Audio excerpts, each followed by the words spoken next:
So moving on now, the topic is Rutherford's nuclear model of atom. तो mister Rutherford ने J Thomson के बाद nuclear model of atom पेश किया. Rutherford and his students Hans Geiger and Ernest Madsen bombarded a very thin gold foil with alpha particles. एक gold foil लिया, उस पे अल्फा पार्टिकल से बम्बार्डिंग करी. ठीक है. अल्फा पार्टिकल्स क्या होते हैं पहले हम लोग पढ़ चुके हैं. हीलियम एटम पे दो इलेक्ट्रॉन्स निकाल दो, it becomes alpha particle. Rutherford's famous alpha particle scattering experiment is represented in figure 2.5. तो फिगर 2.5 में इसको रिप्रेजेंट किया गया है. यहां पर एक सोर्स ऑफ अल्फा पार्टिकल्स है और एक लेड प्लेट लिया और इसमें इस होल से ये पार्टिकल सीधे गोल्ड फॉयल से टकरा रहे हैं. ये गोल्ड फॉयल है. ठीक है. और उसके चारों तरफ फ्लोरोसेंट फोटोग्राफिक प्लेट या फिर फ्लोरोसेंट मटेरियल लगा दिया गया ताकि अगर ये अल्फा पार्टिकल्स जब टकराएं इनसे या कुछ भी कोलिजन हो तो वो दिखे, है ना. क्योंकि हम लोग इतने छोटे पार्टिकल्स को देख तो सकते नहीं है, लेकिन उसके इफेक्ट्स को देखे जा सकते हैं, उसको फील किया जा सकता है, उसको ऑब्जर्व किया जा सकता है. All right. तो इस तरीके से उन्होंने ये एक सेटअप बनाया. अभी हम लोग जो बी पार्ट है एक्सपेरिमेंट का जो रिजल्ट था उसके बारे में भी थोड़ी देर में बात करेंगे. तो a stream of high energy alpha particles from A radioactive source was directed in a thin foil. तो एक गोल्ड फॉयल लिया, इसकी थिकनेस 100 नैनोमीटर थी of gold metal. The thin gold foil had a circular, और इस gold foil के चारों तरफ एक circular fluorescent zinc sulphide screen लगा दी गई. Whenever alpha particles struck the screen, a tiny flash of light was produced at that point. जब भी अल्फा पार्टिकल्स से स्क्रीन से टकराते थे तो एक फ्लैश ऑफ लाइट प्रोड्यूस होती थी. इससे पता चलता था कि वहां पर अल्फा पार्टिकल्स टकरा रहे हैं. The result of scattering experiment were quite unexpected. जैसा उन्होंने सोचा था वैसा रिजल्ट मिला नहीं. According to Thomson model of atom, the mass of each gold atom in the foil should have been spread evenly over the entire atom. तो उन्होंने ये जे थॉमसन का एटॉमिक मॉडल को फॉलो करते हुए उन्होंने ये एज्यूम किया था कि जो गोल्ड फॉयल है उसमें एटम्स बिल्कुल इवनली स्प्रेड होंगे. तो an alpha particle had enough energy to pass directly through such a uniform distribution of mass. और अल्फा पार्टिकल उसे पेनिट्रेट करते हुए the alpha particle had enough energy to pass directly through such a uniform distribution of mass. उसको penetrate करेगा. It was expected that particle would slow down. ये उम्मीद की जा रही थी कि पार्टिकल जो अल्फा पार्टिकल्स हैं वो स्लो डाउन हो जाएंगे और change direction only by a small angle as they pass through the foil. और चूंकि एटम में चार्ज पार्टिकल्स हैं, प्रोटॉन्स हैं, इलेक्ट्रॉन्स हैं, तो जब ये एटम के पास से गुजरेंगे तो उसमें थोड़ा सा डेविएशन होगा. उस डेविएशन को वो एक्सपेरिमेंटली देखना चाहते थे किस तरीके का डेविएशन होता है. और उन्होंने क्या किया था, इसके लिए फ्लोरेसेंट मटेरियल लगा दिया था. तो इस एक्सपेरिमेंट की वजह से ये सारी चीज़ों को ऑब्जर्व करना चाहते थे. क्योंकि रिजल्ट्स जो आए वो बहुत ही सरप्राइजिंग थे. तो क्या रिजल्ट्स आए वो मैं बारी बारी से पढ़ रहा हूँ. Most of the alpha particles pass through the gold foil undeflected. उनमें ज़रा भी डिफ्लेक्शन नहीं हुआ. जितने भी अल्फा पार्टिकल, ज़्यादातर अल्फा पार्टिकल सीधे सीधे आए और ये फ्लोरेसेंट मटेरियल से टकरा गए. A small fraction of alpha particle was deflected by small angles. और थोड़े से ऐसे अल्फा पार्टिकल्स थे, उनमें थोड़ा डिफ्लेक्शन आया, और a very few particles, 1 in 20,000, bounce back. वो जैसे टकराया और बिल्कुल उसी दिशा में वापस आ गए। That was deflected nearly 180 degree, यानी किसी भारी चीज से टकराए और उसके बाद वो वापस आ गए। इस तरीके का रिजल्ट उनको देखने को मिला।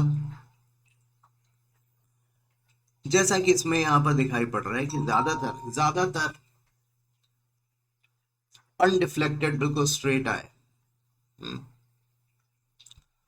कुछ में डिफ्लेक्शन हुए थोड़े बहुत, ये डिफ्लेक्ट हुआ थोड़ा, ये डिफ्लेक्ट हुआ, हम्म, ये काफी ज्यादा डिफ्लेक्शन हुआ।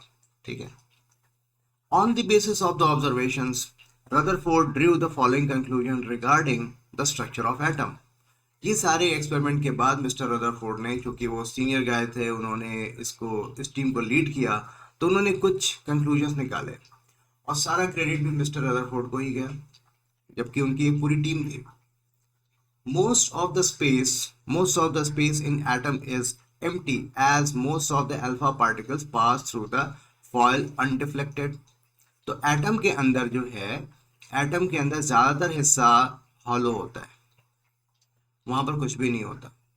ऐसा उन्होंने कैसे कहा? क्योंकि ज्यादातर अल्फा पार्टिकल्स बिना कोई डिफ्लेक्शन हुए ही वहां से पास हो गए।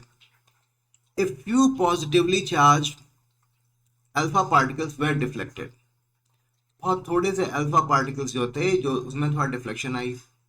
The deflection must be due to enormous repulsive force showing that the positive charge of the atom is not spread throughout. तो इसका मतलब ये हुआ कि बहुत ही थोड़े से अल्फा पार्टिकल्स में डिफ्लेक्शन आया।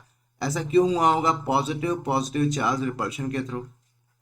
और इससे ये भी पता चलता है कि जो पॉजिटिव चार्जेस यानी कि प्रोटॉन हैं, वो यूनिफॉर्मली डिस्ट्रीब्यूटेड नहीं है, बल्कि एक जगह पर सेंटर्ड है, किसी एक जगह पर पड़े हुए हैं।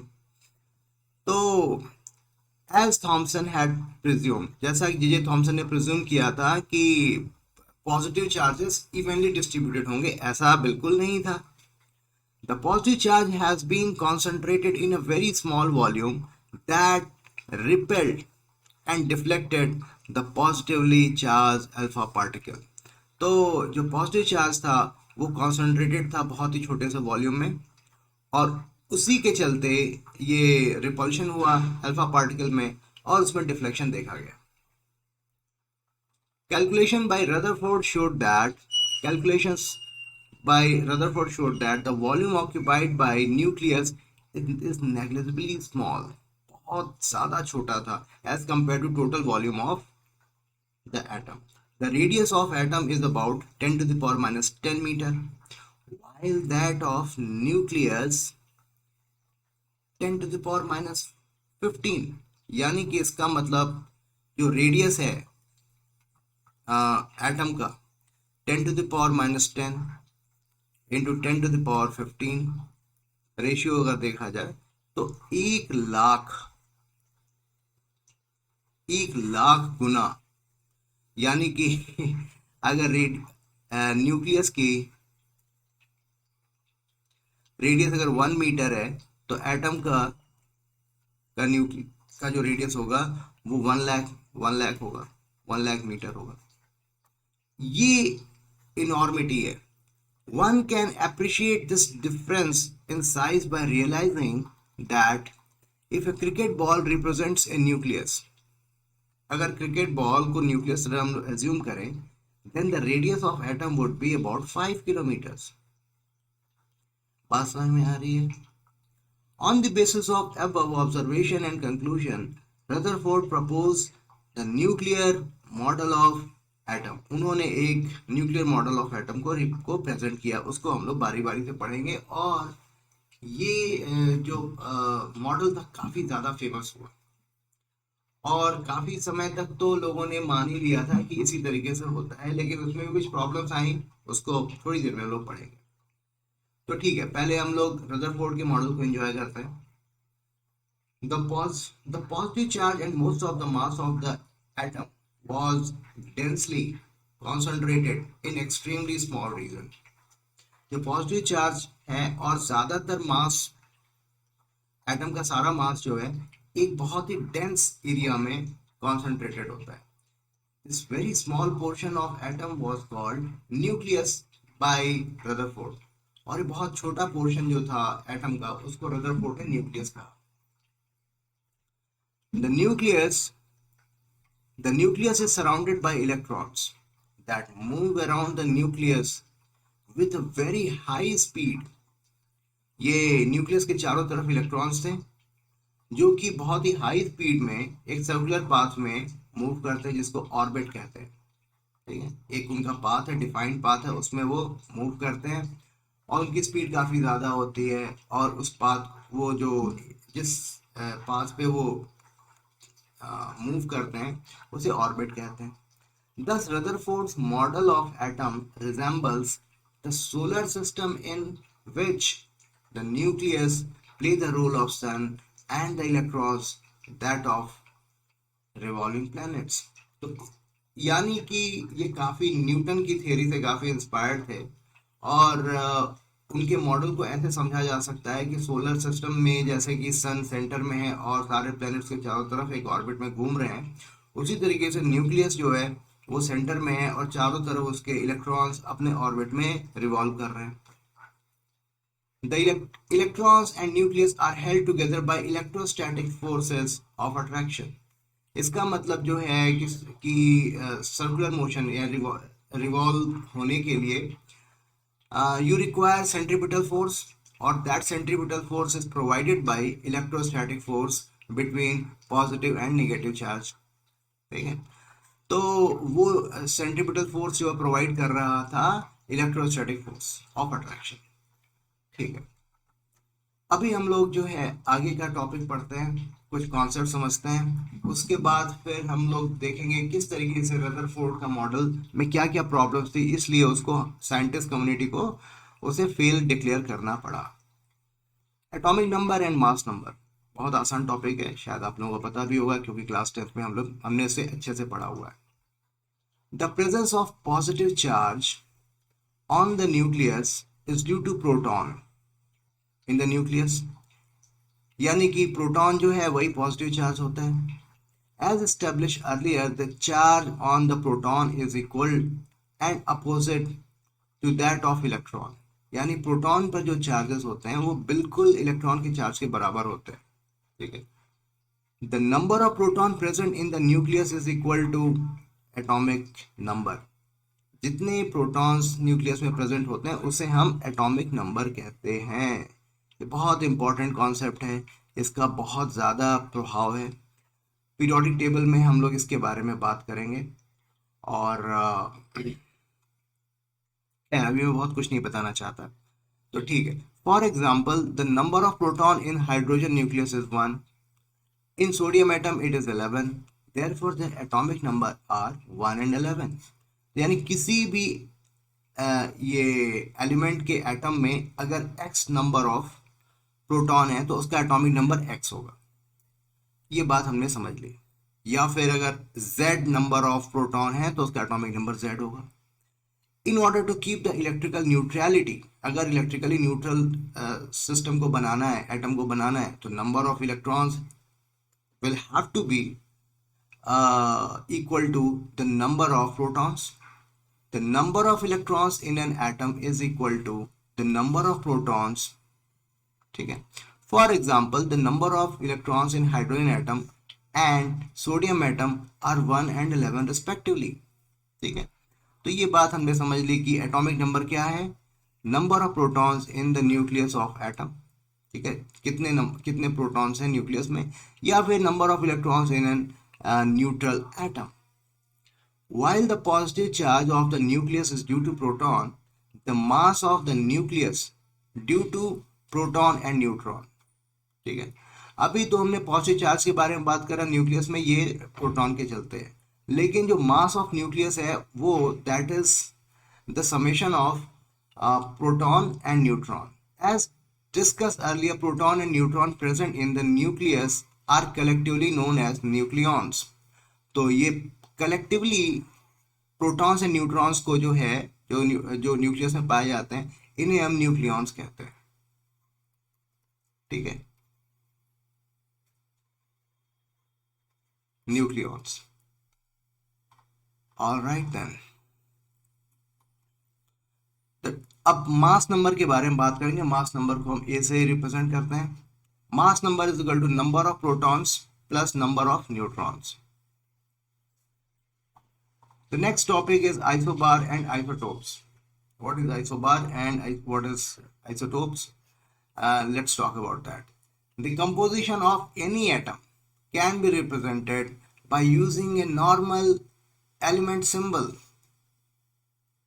तो कोई भी कंपोजिशन का जो, किसी भी एटम का जो कंपोजिशन है उसको कैसे रिप्रेजेंट करते हैं? एक्स सिंबल से रिप्रेजेंट करते हैं और उसके ऊपर सुपर स्क्रिप्ट यूज करते हैं लेफ्ट हैंड साइड में। atomic mass number A and subscript Z on the left hand side as atomic number। यानी कि अगर कोई सिंबल है एलिमेंट का X और उसका एटॉमिक नंबर अगर Z है तो उसे हम ऐसे रिप्रेजेंट करेंगे, और उसका मास नंबर A है तो उसको ऊपर रिप्रेजेंट करेंगे। तो इसका मतलब ये हुआ जैसे Na, तो 11 एंड 23, इस तरीके से हम इसे रिप्रेजेंट करेंगे। कार्बन के बारे में बात करें तो कार्बन 6 एंड 12, तो 6 उसका एटॉमिक नंबर हुआ, 6 यानी Z हो गया, और मास नंबर हो गया 12। Isobars are the atoms which with same mass number। Isobars वो एटम्स होते हैं जिनके मास नंबर सेम है but their atomic number are different, जैसे कि कार्बन एंड नाइट्रोजन। तो कार्बन का मास क्या है? 14 है।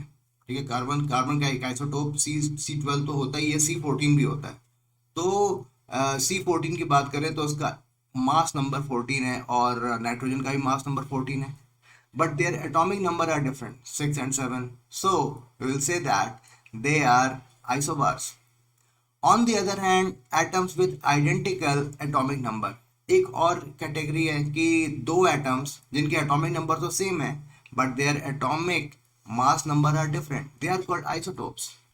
इन other words it is evident that, जैसे हाँ, आइसोटोप्स के बारे में बात करें तो आइसोटोप्स जो है 35 एंड 37 क्लोरीन के होते हैं। उनके मास उनके जो है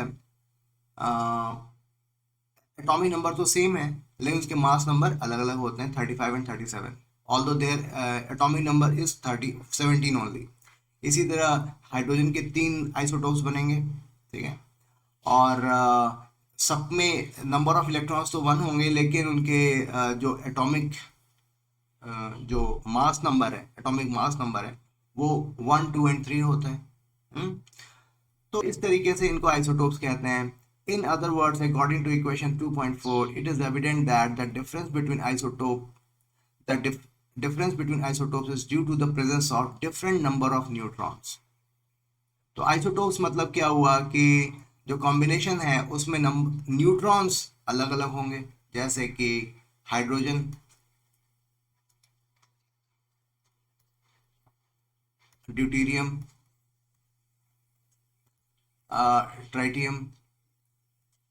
ठीक है, सबके मास नंबर, अरे एटॉमिक नंबर तो सेम है, एटॉमिक नंबर तो सेम है और मास नंबर में फर्क है। इसका मतलब क्या हुआ कि उनके नंबर ऑफ न्यूट्रॉन्स में डिफरेंस है, क्योंकि देखो नंबर ऑफ इलेक्ट्रॉन अगर 1 है तो नंबर ऑफ प्रोटॉन 1 होगा ही होगा। ठीक है, तो लेकिन मैं देख रहा हूं कि मास नंबर बढ़ रहा है तो इसका मतलब number of neutrons are increasing. ठीक है, in first case number of neutron was 0, in second case number of neutron is 1, and in third case number of neutron is 2। For example, considering the hydrogen atom again, 99.985% of hydrogen atom contains only 1 proton। ठीक है, ज्यादातर जो है 1H1 form में पाए जाते हैं, 99.985%। This isotope is called protium। The rest of the percentage of hydrogen atom contains two other isotopes, one containing one proton and one neutron. This is called deuterium. Deuterium 0.015% है, and other one possessing one proton and two neutron, which is called tritium. The latter isotope is found in trace amount on the earth. Other examples Other examples of commonly occurring isotopes are carbon atom containing 6 and 7. Carbon atom जो है वो 6 and 7 है, and 8 neutrons. तो carbon के 3 isotopes हैं, 6, 7 and 8. तो neutron beside 6 protons, यानी कि क्या फॉर्म आएगा कार्बन का? 12 6C, 13 6C, 14 6C. तो कार्बन के 3 आइसोटोप्स बने. क्लोरीन एटम है containing 18 and 20 neutrons besides 17 protons. इनके 17 प्रोटॉन्स तो रहेंगे ही, लेकिन इनके दो ऐसे फॉर्म होते हैं जिसमें नंबर ऑफ न्यूट्रॉन्स में फर्क आ जाता है, यानी एक में 18 नंबर ऑफ न्यूट्रॉन्स होंगे और दूसरे में 20. Lastly an important point two mention, last में जो महत्वपूर्ण बात यह है regarding the isotopes is that chemical properties of atom are controlled by number of electrons. किसी भी एटम की जो केमिकल प्रॉपर्टी है वो नंबर ऑफ इलेक्ट्रॉन से कंट्रोल की जाती है. ठीक है, यानी कि number of electrons are the fundamental property of elements. ठीक है, which are determined by the number of protons in the nucleus. और ये तय करता है कि नंबर ऑफ इलेक्ट्रॉन्स कितने होंगे, प्रोटॉन्स जो न्यूक्लियस में प्रेजेंट होता है. Number of neutrons present in the nucleus have very little effect on the chemical properties of an element. जो number of neutrons कितने हैं उसका उस एलिमेंट के केमिकल प्रॉपर्टी से ज़्यादा लेना देना नहीं है.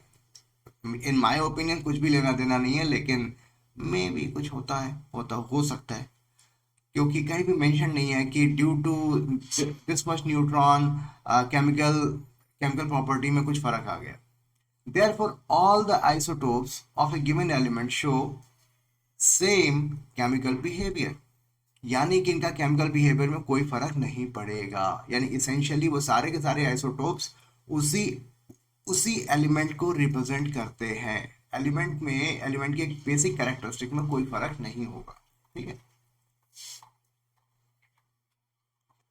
Alright then the last topic in today's session, इसको थोड़ा पढ़ लेते हैं और नेक्स्ट वीडियो में मैं इस प्रॉब्लम को चलो ठीक है, प्रॉब्लम 2.1 के बारे में बात कर लेते हैं. नंबर ऑफ प्रोटॉन्स, ब्रोमीन के बारे में नंबर ऑफ प्रोटॉन्स क्या हुआ, 35 हो जाएगा. क्यों? क्योंकि ये उसका एटॉमिक नंबर है. ओके, और तो नंबर ऑफ प्रोटॉन तो नंबर ऑफ इलेक्ट्रॉन्स भी 35 हो जाएगा. ठीक है, तो number of proton plus number of neutron is 80 और प्रोटॉन कितने हैं 35, तो न्यूट्रॉन कितने हो जाएंगे 45, क्योंकि 80 में से हमने 35 माइनस करा तो क्या आएगा 45. इस तरीके से आसानी से हमने प्रॉब्लम स्टेटमेंट 2.1 को कंप्लीट कर लिया. Alright then, the number of electron, proton and neutrons in species are given as 18, 16 and 16. Assign the proper symbol to this species. Okay, number of electrons यानी कि 18 है. और नंबर ऑफ प्रोटॉन क्या है, number of proton जो है 16 है, यानी कि इसकी जो जो प्रॉपर्टी है, इसका जो कैरेक्टर है, इसकी जो आइडेंटिटी है, it was determined by protons. See electrons जो है ना कम ज़्यादा हो सकते हैं, क्योंकि वो इलेक्ट्रॉन्स मूव करते हैं, तो एक एटम के ऑर्बिट से, अपने ऑर्बिट से 1-2 इलेक्ट्रॉन्स ज़्यादा हो सकते हैं, या फिर कुछ इलेक्ट्रॉन्स निकल सकते हैं. तो किसी भी एटम की जो आइडेंटिटी को अगर आप पता करना है तो आप ये देखो कि इसके अंदर प्रोटॉन्स कितने हैं, क्योंकि प्रोटॉन्स कम ज़्यादा नहीं हो सकते, जो हैं वही रहेंगे. तो 16 इसका जो है number of proton, number of 16 number of proton किस में होते हैं, सल्फर में होते हैं. ठीक है, तो आइडियली नंबर ऑफ इलेक्ट्रॉन्स भी उतने ही होने चाहिए थे. यानी कि मैं देख रहा हूँ कि नंबर ऑफ इलेक्ट्रॉन 2 ज़्यादा हैं, तो यानी कि 2 इस पर एक्सेस इलेक्ट्रॉन हुआ, क्योंकि हिसाब से तो देखा जाए तो नंबर ऑफ इलेक्ट्रॉन्स 18 होने चाहिए थे, नंबर ऑफ इलेक्ट्रॉन्स 16 होने चाहिए, प्लीज पार्डन मी, ये प्रोटॉन 16 है, तो नंबर ऑफ इलेक्ट्रॉन भी 16 होने चाहिए थे, लेकिन 2 और इलेक्ट्रॉन आ गए, क्योंकि इलेक्ट्रॉन पर माइनस चार्जेस होते हैं, तो S-2 हो गया। तो इस तरीके से हमारा क्या हुआ, ये 16 एंड 32, ये मेरा एलिमेंट हुआ। तो सेम, बिल्कुल सेम बातें जो है यहाँ पर एनसीईआरटी ने भी बताई हैं, उसमें कोई फ़र्क नहीं है। बड़ा ही आसान क्वेश्चन था, तो मैंने ज़्यादा एनसीईआरटी के सॉल्यूशन को पढ़ करके आपको नहीं समझाया, अदरवाइज आप खुद भी देख सकते हैं, कहीं कोई प्रॉब्लम नहीं है। Let's go through this note part. Before using the notation ZAX, find out whether the species in neutral atom, cation और एनायन। स्पेसीज जो है न्यूट्रल एटम है या फिर कैटायन है या फिर एनायन है। Cation means lack of electrons, anion means excess of electron. If it is a neutral atom, then the number of proton is equal to number of electrons is equal to atomic number, जैसा कि मैंने पहले बताया। If species is an ion, determine whether the number of proton are larger, तो वो cation होगा, smaller तो anion होगा, then the number of electrons. Number of neutrons is always given by A minus Z, whether the species is neutral or ion. तो ये numericals करने के लिए अच्छा कॉन्सेप्ट है, ये आपको पता रहना चाहिए, no problem. So moving on to next topic, drawbacks of Rutherford model. जो रदरफोर्ड ने जो मॉडल पेश किया उसमें क्या प्रॉब्लम्स थी उसके बारे में हम लोग बात करेंगे। As you have learn above, Rutherford nuclear model of an atom is like a small scale solar system. एक सोलर सिस्टम है की तरह, बीच में न्यूक्लियस है और उसके चारों तरफ इलेक्ट्रॉन्स रोटेट कर रहे हैं, अलग अलग ऐसे इलेक्ट्रॉन्स रोटेट कर रहे हैं। अच्छी बात है। A small solar system with nucleus playing the role of massive sun and electrons being smaller to lighter planets, electron being similar to lighter planets. When classical mechanics is applied to the solar system, it shows that the planet describe well-defined orbit around the sun. यानी कि जो planets हैं, इसका मतलब electrons जो हैं nucleus के चारों तरफ चक्कर लगा रहे हैं। सोलर सिस्टम में यही होता है कि बीच में सन है और प्लैनेट्स जो है उसके चारों तरफ चक्कर लगा रहे हैं। And gravitational force between the planet is given by Gm1m2 upon r square. ऐसा हमने ग्रेविटेशन में पढ़ा है in class 9 standard, where m1 and m2 are masses and r is the distance of the separation of masses and g is the gravitational constant. ये theory जो है mister Isaac Newton ने दी थी। The theory can also calculate precisely the planetary orbits and these are in agreement with the experimental measurements. और जो theory दी थी इन्होंने theory दी थी वो बिल्कुल बिल्कुल एक्सपेरिमेंटली सही देखा गया।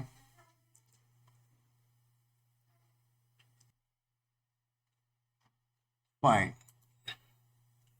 So similarly, the similarity between the solar system and nuclear model suggests that electrons should move around the nucleus in well-defined orbit. तो इसका मतलब ये है कि जो कॉन्सेप्ट ये था कि ये हमारा सन है और ये मास, इसका अगर मास m है, और एक प्लेनेट है इसका मास अगर m है।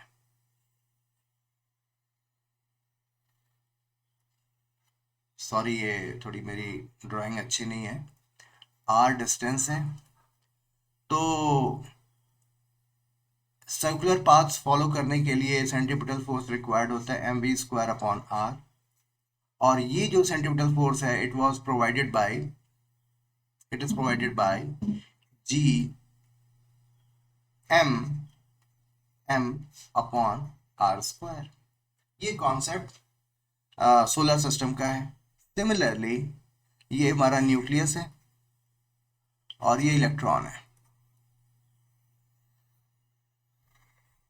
तो मिस्टर रदरफोर्ड का ये कहना था कि अगर इलेक्ट्रॉन का मास me है तो me v² upon r is equal to 1/4πε0, जिसको जो कि कांस्टेंट है, ठीक है। तो E into ZE upon r square, ठीक है। ये रदरफोर्ड का ने कॉन्सेप्ट दिया। ये बिल्कुल जो न्यूटोनियन मिस्टर न्यूटन की मैकेनिक्स थी, क्लासिकल मैकेनिक्स, उसी के लाइन पर उन्होंने ये theory the.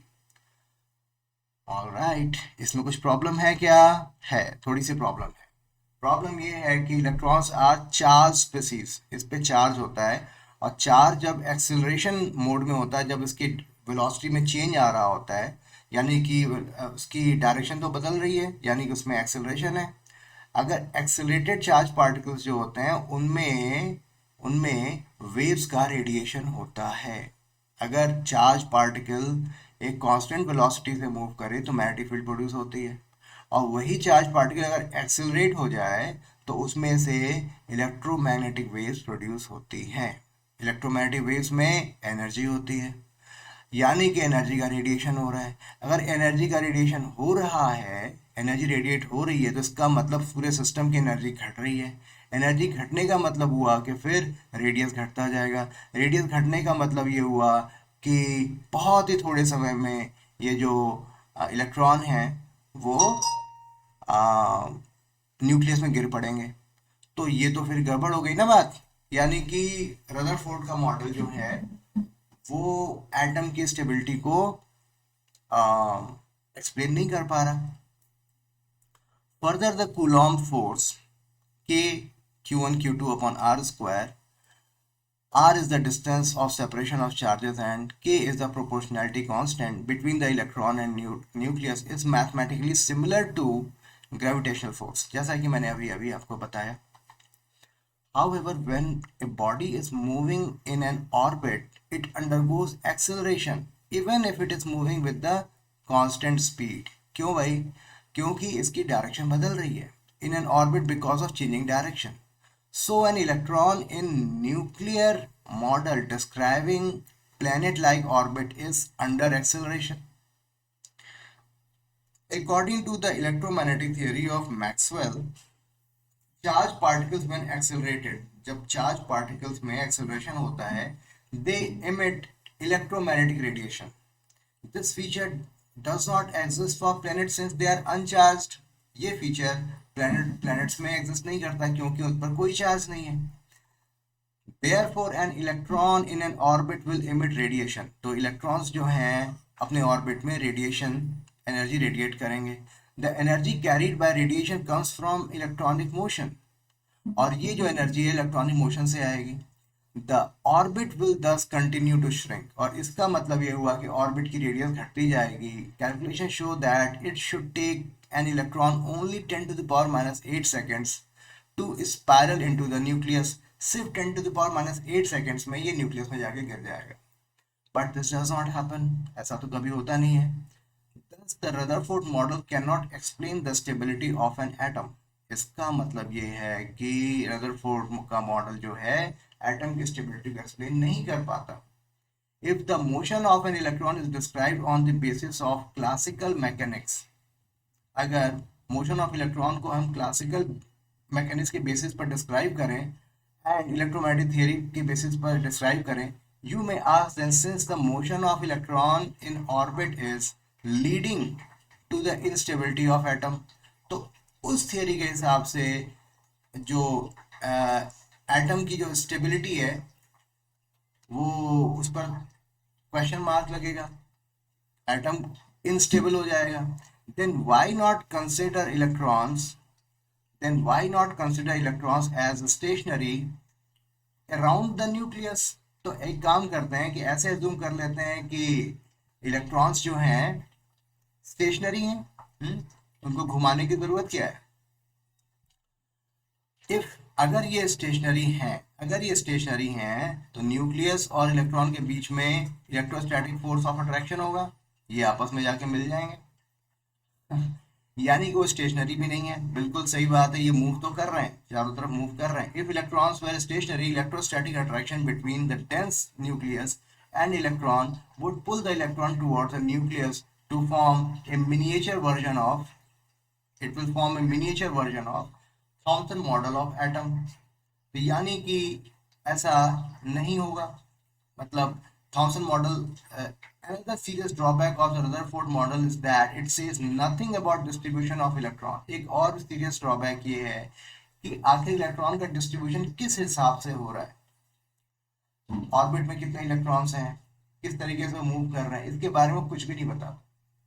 Around the nucleus and the energies of these electrons, और हर ऑर्बिट में उनकी एनर्जी क्या है इसके बारे में वो कुछ भी नहीं बताते।